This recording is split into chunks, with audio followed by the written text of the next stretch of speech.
Just because you choose not to see a problem, it doesn't mean that problem doesn't exist.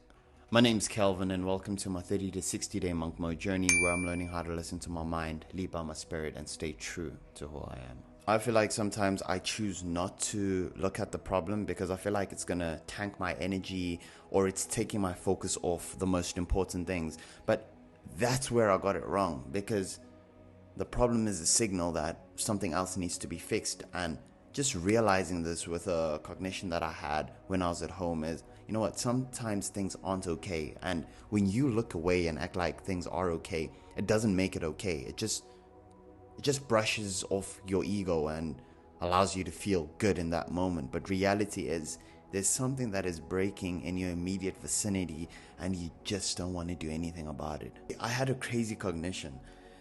When I avoid a problem, it doesn't necessarily stop the growth of that problem. You understand what I mean? That problem carries on growing to a point where I eventually will not know how to solve it, and it will disturb my peace whether I like it or not. I feel like the beginning stages of a problem gives you an opportunity to still maintain your peace and still be able to formulate a solution for that specific problem.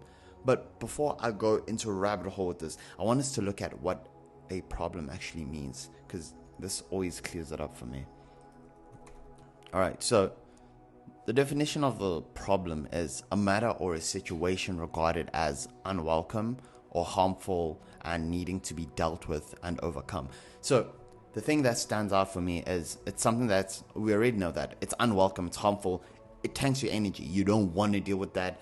But you have to deal with it, and it needs to be dealt with or overcome. So something that needs to be dealt with is something that if you don't deal with it, then it will end up dealing with you. If you don't overcome it, then it will end up overcoming you. Basically, a note that I made to myself just through this realization is, in order for me to reduce my anxiety, I'm actually going to start writing down my problems.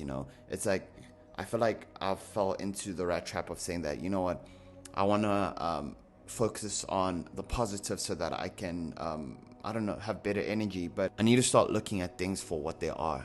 I start to look at problems as a notification from the universe that this thing needs to be dealt with. You've overlooked it, so can you deal with it? And then the notification's going to come again. This thing needs to be dealt with. Can you deal with it? A great analogy is like that alarm in the morning. You press that alarm, it goes off, and then after that, maybe you snooze it. It's gonna annoy you. Probably after the fifth time of the alarm just repeating itself, that's when you've had it. Now you are annoyed and your emotions are altered.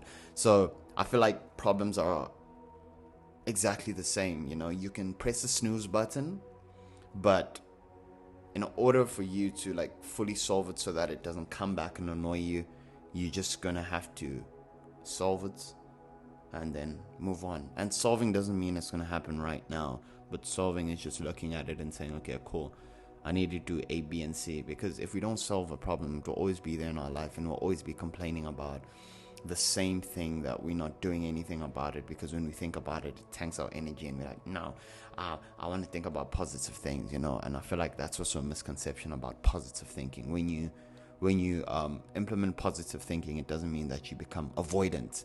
And that's another big takeaway, because there's a difference between positivity and avoidance, which I have taken avoidance and thought that, nope, I'm focusing on positive things. Nope, you're avoiding everything that you need to deal with.